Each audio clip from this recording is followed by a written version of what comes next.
नमस्कार, बहुत स्वागत है आपका समाचार प्लस में। मैं हूं आपके साथ दीपक व्यास। राजस्थान की 7 विधानसभा सीटों पर हो रहे उपचुनाव में 69 प्रत्याशियों की किस्मत का फैसला जनता जनार्दन कर रही है। सलूमबार, चौरासी, झुंझुनू, खिमसर, रामगढ़, दौसा और देवली उडियारा सीटों पर हो रहे उपचुनाव के लिए वोटिंग का सिलसिला भी जारी है, जो अब से करीब 1 घंटे से भी कम वक्त में यानी कि शाम 6 बजे तक समाप्त हो जाएगा। हर प्रत्याशी और दल अपने मुद्दों, दावों और दलीलों के साथ चुनावी मैदान में उतरा है, लेकिन उसके मुद्दे, दावे और दलीलें कितना काम आएंगी, इसका फैसला तो 23 नवंबर को होगा। लेकिन ये चुनावी परिणाम चुनाव में हिस्सा ले रहे सभी दलों के भविष्य का फैसला भी करेंगे।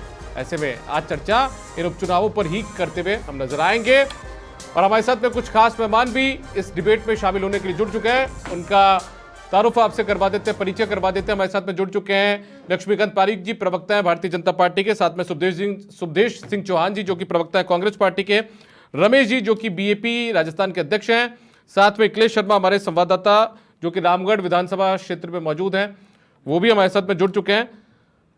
सबसे पहले मैं आपके पास आना चाहूंगा अखिलेश, क्या कुछ स्थिति, क्योंकि अब लगभग 55 मिनट का वक्त बचा हुआ है। रामगढ़ सीट पर आप मौजूद हैं जहां पर वोटिंग का सिलसिला चल रहा है। क्या कुछ स्थिति, क्या लोग अब पहुंच रहे हैं? क्योंकि 55 मिनट का वक्त बचा, तो ऐसे में लोगों की इच्छा होगी जो लोग घर से बाहर नहीं निकले वो अब पहुंच जाए और वोटिंग में हिस्सा ले लें। ठीक है, कैसे लेते हैं रामगढ़ में अगर को आप किस लेकर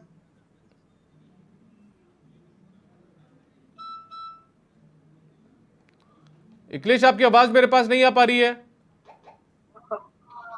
और सबसे बड़ी बात सामने ये आ रही है कि महिलाओं के अलावा बुजुर्ग भी, दिव्यांग भी आज है ना अपने मतों का अधिकार करने पहुंचे।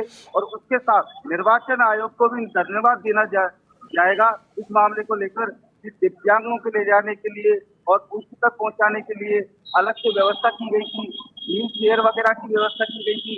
वही स्काउट एंड गाइड के बच्चों को भी वहाँ तैनात किया गया था कि जो वोटर को, वृद्ध को, अनपढ़ को उनके बूथ और रूम तक पहुंचा देंगे। मैं आपको बताऊं कि रामगढ़ का अब की बार टूटने वाला ही लगता है, क्योंकि अभी जो देखा जा रहा है कि जो मतदान हुआ है वो भारी हुआ है, क्योंकि 3 बजे हर 3 घंटे में निर्वाचन आयोग द्वारा जो अपडेट किया जा रहा है, तो निर्वाचन और मतदान बंद होने तक बताया जा रहा है कि करीब 70% यहाँ वोट गिर सकते हैं। 2,76,500 मतदाताओं ने यहाँ वोट है। और इसमें जातीय समीकरण को देखते हुए अब की बार जो मृतक बना होता है कि एक बार कांग्रेस एक साथ जीत सकता है रामगढ़ का।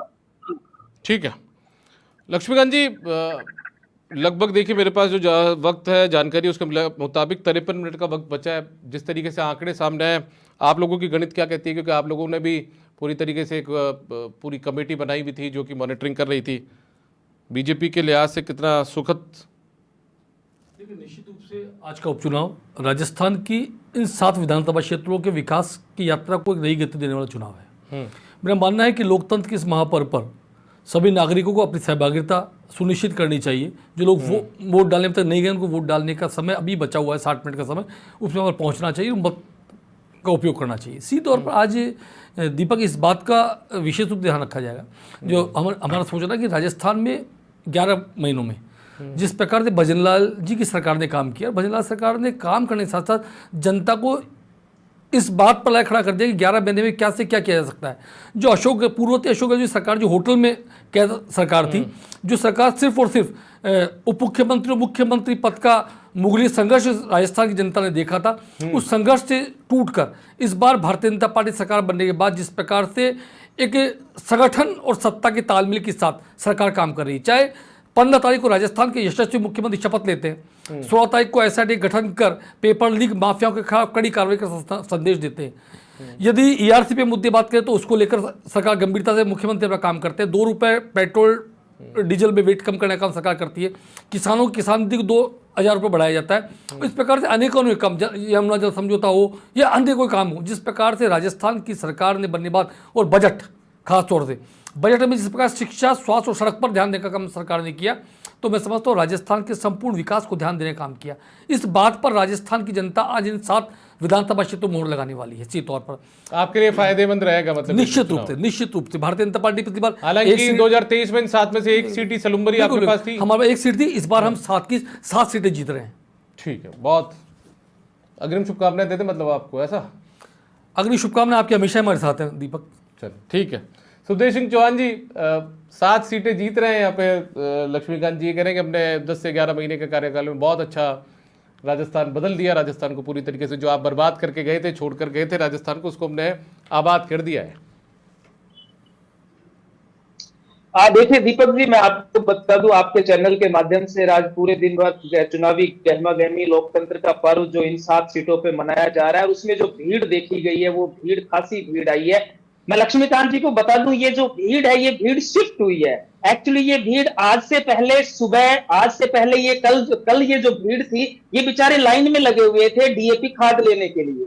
ये जो लोग लाइन में लगे हुए थे आज से 3 दिन पहले डीएपी खाद लेने के लिए, क्योंकि अक्टूबर के 1 से हमारे यहाँ पे रबी की बिजाई शुरू हो जाती है जो 25 नवंबर तक चलती है। यहाँ राजस्थान को जहां 3 लाख मैट्रिक टन डीएपी खाद की जरूरत थी, वहां मात्र सरकार 1.5 लाख मैट्रिक टन दे पाई है। तो जो लाइनें सुबह 4 बजे से किसान जो खाद लेने के लिए लाइन में खड़ा था, आज वही किसान और उस किसान के बेटे आज चुनावों के अंदर उस लाइन में जाके खड़े हुए। और आप मान के चलिए कि जो किसान ने 9-10 महीने पीड़ा जो सहन करी है, वो अपनी बिजाई को लेकर के है या फिर बिजली को बिलों करके लेकर के है, वो 100% है कि इन 11 महीनों के कुशासन के खिलाफ आज उसने वोट किया है। और हम और आप 23 नवंबर को मिलेंगे, शुभकामनाएं उस समय देंगे। हम 100% कहते हैं कि यहाँ पे 7 की 7 सीटें हम जीत के जा रहे हैं। अब दीपक जी बात आती है कि जैसे अब दौसा की हम बात करें या किसी भी क्षेत्र की हम बात करें, अब राज्य का मैं लक्ष्मीकांत जी से पूछना चाहता हूं कि राज्य के एग्रीकल्चर मिनिस्टर कौन है? एग्रीकल्चर मिनिस्टर किरोड़ीलाल मीणा जी हैं। उनको अपने भाई की परवाह है, यहाँ किसानों की परवाह नहीं है। सेम उदाहरण आता है जब राज्य के अंदर विपदा आई थी और बाढ़ आई थी, उस समय यही किरोड़ीलाल मीणा जी इस्तीफे की गेम खेल रहे थे। इस्तीफा जयपुर से दौसा और फिर वो जो बाईपास नया वाला हाईवे बना है ना, उससे होते हुए फिर दिल्ली चला जाता था, फिर दिल्ली से घूम के आता था। तो इन इस्तीफे के चक्कर में राज्य की जनता ने भुगता है। जिस समय एग्रीकल्चर मिनिस्टर को किसानों के साथ होना चाहिए था, वो शायद अपने भाई के लिए कुछ कर रहे थे। यही हाल पूरी सरकार का है। इस पूरी सरकार का 10 महीने में एक ही चीज है, भजन भोजन और भ्रमण। ये इससे आगे नहीं निकलते हैं, केवल भ्रमण करना और उसके बाद में कुछ नहीं है। अभी ये शिक्षा की बात कर रहे हैं, हमारे यहाँ पे आप मान के चले 17,000 व्याख्याताओं की जरूरत है और इन्होंने वैकेंसियां निकाली है मात्र 2,000। तो ये मतलब कुल मिला के जो आप दलीलें कर रहे हैं, दे रहे हैं सुखदेव जी, ये दलीलें आपकी काम कर जाएंगी उन 7 विधानसभा सीटों पर, आपका कहना ये है? और 7 सीटें आप जीते। बिल्कुल, राजस्थान की जनता इस चीज को समझती है कि जो 10 महीनों में जो राजस्थान की जनता ने देखा है कि किस तरीके से कुशासन फैला हुआ है। अभी ये मुख्यमंत्री जी की बात करो, लेकिन सुखदेव जी मुझे ये तो बता दीजिए, एक बार मैं रमेश जी के पास जाऊं, सुखदेव जी रमेश जी के पास जाऊं, उससे पहले ये तो बता दीजिए कि आपकी पार्टी के कुछ नेता चुनाव प्रचार करने के लिए नहीं निकले 7 सीटों पे, इनके यहाँ भी ऐसी स्थिति है? कुछ भी नहीं है, सभी नेता चुनाव नहीं, बिल्कुल आप मुझे बताइए कौन से नेता चुनाव प्रचार करने नहीं निकले? सभी नेताओं ने चुनाव प्रचार किया है, जम के चुनाव प्रचार किया है। अदर स्टेट में चुनाव होने की वजह से कुछ नेताओं की जो ड्यूटी थी वो अदर स्टेट में लगाई गई है। गहलोत साहब भी उतने सक्रिय नहीं रहे। नहीं, गहलोत साहब क्यों नहीं सक्रिय है? गहलोत साहब ने 2 से 3 सभाएं की, उसके बाद में उन पे महाराष्ट्र का उत्तरदायित्व था, वो वहां पे हुआ। वो हमारा इंटरनल था कि कौन कहां पे किस तरीके से काम करेगा, उस हिसाब से हमने एकजुट होकर के और ये पूरा चुनाव लड़ा है। जिसके जहां समर्थक थे, दावेदार थे, टिकट जिसने दिलवाई वो वहां तक ज्यादा सीमित रहे। खैर चलिए, ये आपकी पार्टी का इंटरनल मामला है। रमेश जी, आपकी क्या स्थिति है साहब? आप अपनी भी बता दीजिए, फिर उसके बाद हम भी 1-2 सवाल आपसे भी मैं पूछना चाहूंगा। सलुम्बर और जो 84 सीट है वहां से किस तरीके का इनपुट आपके पास आ रहा है? और खास तौर पर साहब एक और देवली उनियारा जिसपे आपने नरेश मीणा को समर्थन दिया है, वो भी बता दीजिएगा थोड़ा। आपकी आवाज सीटों के ऊपर ग्रामीण क्षेत्रों में मतदाताओं के अंदर भारी उत्साह देखने को मिल रहा है और मतदाता लाइन में खड़े हैं और निश्चित रूप से मतदाता भारत आदिवासी पार्टी की नीतियों को समर्थन दे रहे हैं। और जो सत्ता पक्ष है भारतीय जनता पार्टी है, भारतीय जनता पार्टी ने 1 साल के दौरान शिक्षा, स्वास्थ्य और रोजगार को लेकर नील काम किया है और इसको लेकर जनता काफी नाराज है। और इसको लेकर भारत आदिवासी पार्टी को भारी जन समर्थन मिल रहा है और दोनों ही सीटों पर भारत आदिवासी पार्टी लीड के साथ जीतेगी। दोनों पे अभी तक का जो रुझान है, हमने जहां पर भी बूथ लेवल पर है हमने जानकारी हासिल की, तो अभी काफी अच्छा रुझान देखने को मिल रहा है और उनका यही है कि चलिए 84 सीट तो आपकी खुद की थी। राजकुमार रोज जी वहां से एमएलए थे, वो सांसद हो ही जाएंगे, हो गए थे। सीट थी और रहेगी और अच्छे मतों से इस बार और सलूम्बर भी जीत रहे हैं क्या आप? सलूम्बर भी जीत रहे हैं आप? हाँ, सलूम्बर निश्चित रूप से हम जीत रहे हैं और अच्छे लीड के साथ जीत रहे हैं। अच्छा, तो अफसाना शाह को बुलाने का काम कर गया आपका? जी, सुनाई नहीं दिया। मैं ये कह रहा हूँ, राजसमंद से एक महिला नेत्री को आपने बुलाया था ना, अफसाना शाह को, उनका भाषण काम कर गया क्या वहां पर सलूम्बर पे? हमारे पास ऑलरेडी समर्थन मिल रहा था और जनता जिस तरह से भारतीय जनता पार्टी की कार्य प्रणाली है, जैसे कि आप देख सकते हो। नहीं, मैं तो पूछ रहा हूँ, अफसाना शाह को आपने बुलाया? यहाँ पर ऑलरेडी ऐसे मुद्दे थे। अरे साहब, मैं तो ये कह रहा हूँ, अफसाना शाह को आपने बुलाया? अफसाना शाह को आपने बुलाया? एक व्यक्ति एक नेत्री से काम नहीं होता। अरे साहब, मेरी बात तो सुन लीजिए, रमेश जी। अफसाना शाह ने बहुत बड़ा भाषण दिया था ना वहां पर, जितेश कटारा जी के मंच को साझा करते हुए। उन्होंने कहा था कि बीजेपी फास्ट पॉइजन है, कांग्रेस स्लो पॉइजन है, और यदि तुम उनको वोट दे दोगे तो वो एक शब्द लिया था जिसका मुंबन गाली का इस्तेमाल करते हैं हम लोग, कि उसकी मौत मरोगे। तो वो काम कर गया क्या भाषण? वो उनकी पीड़ा थी, वो उनकी पीड़ा उन्होंने भारत आदिवासी पार्टी के मंच पर रखी, लेकिन एक व्यक्ति से या एक व्यक्ति के प्रयासों से कैंडिडेट नहीं जीतता है या पार्टी नहीं जीतती। ठीक है, मैं छोड़ देता हूँ अफसाना शाह को भी छोड़ देता हूँ मैं। पूरे संगठन ने प्रयास किया है और न सिर्फ संगठन, आमजन को भी पता है कि भारत आदिवासी पार्टी जिन मुद्दों को लेकर चल रही है। अच्छा, आपने जिनको समर्थन दिया देवली उनियारा में, उनकी क्या स्थिति है, जिन्होंने आज एक एसडीएम की चांटा जड़ दिया? लोकतंत्र में विधायक बनने के लिए तैयारी कर रहे हैं नरेश मीणा साहब, जिनको आपने समर्थन दिया आपकी पार्टी ने, उन्होंने एक एसडीएम को चांटा जड़ दिया है। अब लोकतंत्र उनको कितने अधिकार देता है बिना विधायक बने ही? उन्होंने एक नई परिपाटी शुरू कर दी राजस्थान में। जिस बूथ पर यह घटना हुई है थप्पड़ वाली, वहां पर वहां के ग्रामीणों ने वोटिंग का बहिष्कार किया था। और सबसे पहले आप कह रहे हो कि एसडीएम को थप्पड़ मारा। एसडीएम को थप्पड़ नहीं मारा है, तो पीआरओ को थप्पड़ मारा है। उसके पीछे कारण है कि ग्रामीणों ने वोटिंग का बहिष्कार किया था और उनकी जो पानी को लेकर कोई डिमांड थी, उसको लेकर वो धरने। मेरी जानकारी दुरुस्त मैं कर लूंगा और बेहतर तरीके से दुरुस्त कर लूंगा रमेश जी, लेकिन मेरे पास जानकारी यह है कि वो अमित चौधरी नाम के शख्स थे, आरएएस अधिकारी है, मालपुरा के एसडीएम है, उनकी ड्यूटी वहां पर लगी हुई थी, उनको थप्पड़ मारा गया, जिसके बाद में आरएएस एसोसिएशन पूरी तरह से नाराज हो चुकी है। और वो कुछ देर पहले सीएमओ भी पहुंची है एसीएस शिखर अग्रवाल से मुलाकात करने, सीईओ राजस्थान से भी उन्होंने मुलाकात की। खैर, मैं दुरुस्त और कर लूंगा यदि मैं गलत हूं तो। लक्ष्मीकांत जी, ये जो जिस तरीके की आज तस्वीरें सामने आई, बीएपी पार्टी ने जिस व्यक्ति को समर्थन किया उसने तो चांटा ही जड़ दिया। देखिए, लोकतंत्र के स्तर पे, जहां के भी लोकतंत्र, शिक्षा उसका मूल मंत्र है, और शिक्षित और सभ्य समाज में इस बात के कहीं भी अंगीकार नहीं किया सकता कोई व्यक्ति किसी को थप्पड़ मारे। मेरे फाजिल दोस्त अभी जिस पे कह रहे थे कि वहाँ लोकतंत्र बहिष्कार था और इसके कारण पानी समझा दे, इसलिए उन्होंने मारपीट कर ली। किसी व्यक्ति ने मारपीट की हो, चाहे वे एक सामान्य व्यक्ति क्यों नहीं हो, एसडीएम की बात तो छोड़िए, क्या कानून नरेश मीणा को अधिकार देता है कि वे थप्पड़ मार दे? ये केवल मात्र नरेश मीणा का शौक था, आपके टीवी चैनल्स के कैमरे उन पर केंद्रित हो सके, इसलिए उन्होंने इस प्रकार की हरकत की है। मैं समझता हूँ, मैं टीवी चैनल से मैं आज दिन में भी कहा था कि आप इस प्रकार के लोगों को दिखाना बंद कर दीजिए। यदि वो किसी पार्टी, किसी दल का सदस्य क्यों नहीं हो, जो व्यक्ति कानून को अपने हाथ में लेकर कोई काम करता है उसको दिखाना बंद कर दीजिए, लोगों को हौसले टूटेंगे। आप एक कैमरों को देखकर उनके हौसले बुलंद होते चाहते हैं कि इसके माध्यम टीवी कैमरों पर छा जाएं। ये छा जाने का कुसंगत प्रयास था, लेकिन हिंदुस्तान की जनता, राजस्थान की जनता इस स्वीकारता के साथ उन्हें आगे नहीं बढ़ने देगी। मेरा मानना है कि नरेश मीणा अपनी जमानत बचा लेंगे तो बहुत बड़ी बात होगी। तो सीधे तौर पर मैं एक बात कह सकता हूं, ऐसे उन्मादी व्यक्तियों की जनता निश्चित रूप से बहिष्कार करेगी और करना भी चाहिए। ठीक है लक्ष्मीकांत जी, बिल्कुल आपने बहुत बड़ी बात कही है, मीडिया को नसीहत देते हुए कि ऐसे लोगों को कैमरे से दूर रखना चाहिए। मुझे बिल्कुल ध्यान रखना चाहिए कि जो नए विधायक बने हो, किसी ठेले वाले के पास जाकर उसे अलग अलग बातें करें कैमरों की सुर्खियां बनने के लिए, कैमरों में कैद होने के लिए, ऐसे विधायकों को भी दूर रखना चाहिए कैमरों से, मुझे लगता है। देखिए, मेरा इसी तो मानना है कि सुर्खियां बटोरने के कैमरे का उपयोग नहीं हो। निश्चित रूप से जनता की सेवा कर रहे हो, जनता काम कर रहे हो, जनता में संदेश देने का काम कर रहे हो, कोई व्यक्ति काम कर रहे हो तो उसका उपयोग करना चाहिए। आज नरेश मीणा जी पर लठ लेकर घूम रहे थे और मीडिया उसको कैमरा दिखा रहा था, ये उन्मादी व्यक्तित्व का दर्शाव था सीधे तौर पर। बिल्कुल बिल्कुल सही बात है। और अभी आप मेरे फाजिल दोस्त अभी रमेश जी मीणा और आज जी से नेत्री की आप बात करें, जिन्हें बुलाया गया था, उन्होंने कांग्रेस को धीमा और मीठा और सब जहर कहा।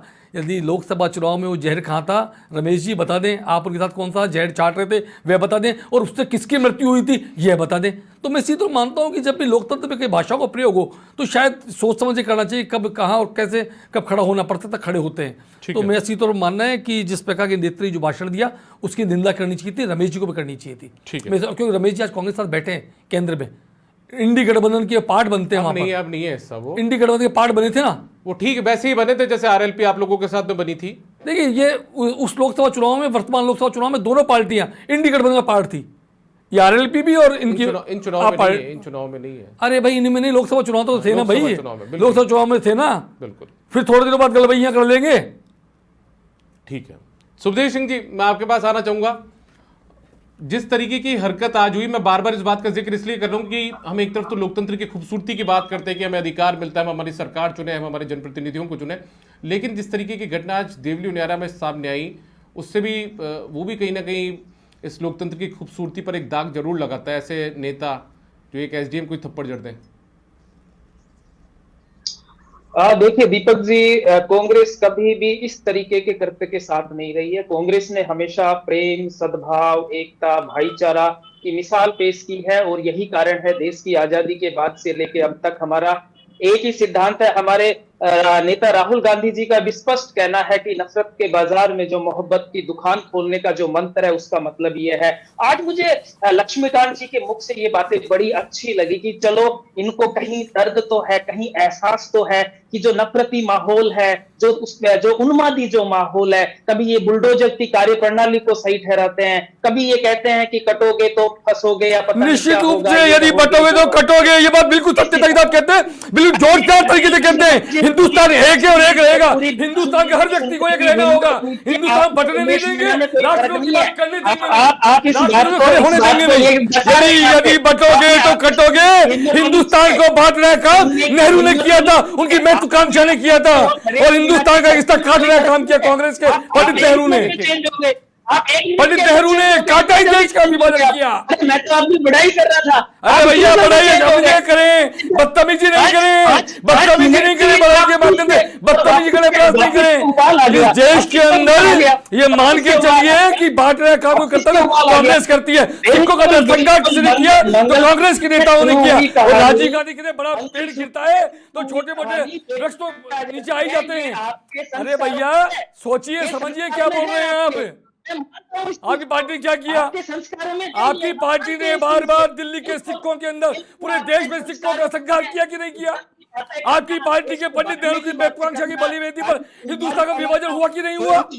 आपकी पार्टी के नेता इंदिरा गांधी की लोकतंत्र की हत्या की कि नहीं की? उनकी बात सुन लेते हैं उनको। बिल्कुल बिल्कुल, सुखदेव जी आप कंटिन्यू कर लीजिए एक बार। कंटिन्यू तो जब करें ना, मैं बता रहा हूँ इनको, इनका हमेशा यही रहता है भाई, सुनने की क्षमता ही नहीं है। अरे पूरी क्षमता है, लेकिन गलत बात नहीं सुनेंगे, राष्ट्र का अपमान नहीं सहेंगे, देश का अपमान नहीं सहेंगे। लक्ष्मण जी मैं दे दूं आपको वक्त एक बार। आप जैसे लोगों ने तो 52 साल तक तिरंगा नहीं फहराया, इस अपमान की बात कर रहे हैं। अरे लोकतंत्र के हत्यारों, तुमसे पूछता हूँ, लोकतंत्र के हत्यारे होते नहीं हो तुम लोग? 1975 लोकतंत्र घोटा की नहीं घोटे तुम लोगों ने? इमरजेंसी लगा कि नहीं लगाई तुम लोगों ने? माफी मांगी उसके लिए तुमने? दिल्ली की सड़कों पर लेकर नाश किया, सिखों का संघर्ष किया कि नहीं किया तुम लोगों ने? बताओ। और फिर राजीव गांधी ने क्या कहा कि बड़ा पेड़ गिरता है तो छोटे मोटे पेड़ धराशायी हो जाते हैं। आप लोग इतिहास क्या रहा है बताइए? जब हिंदुस्तान की जनता हिंदू कट कट कर पाकिस्तान से आ रहे थे तब क्या कर रहे थे नेहरू? बताइए।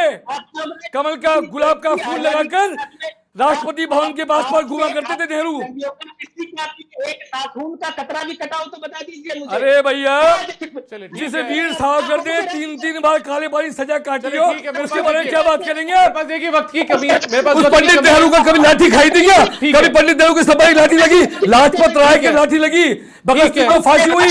पंडित नेहरू लक्ष्मीकांत जी लक्ष्मीकांत जी, एक बार मेरे पास वक्त की कमी, सुखदेव जी मेरे पास वक्त की कमी है, एक बार वापस अखिलेश के पास जाऊंगा और इस डिबेट को क्लोज करूंगा। अखिलेश, आखिरी बहुत कम वक्त बचा हुआ है, लगभग मेरे मुताबिक जैसा मैं समझ पा रहा हूं 36 मिनट का वक्त है। अब क्या कुछ मतदान केंद्रों पर नजर, यदि आपके आसपास कोई मतदान केंद्र हो तो वहां पर क्या कुछ स्थिति है?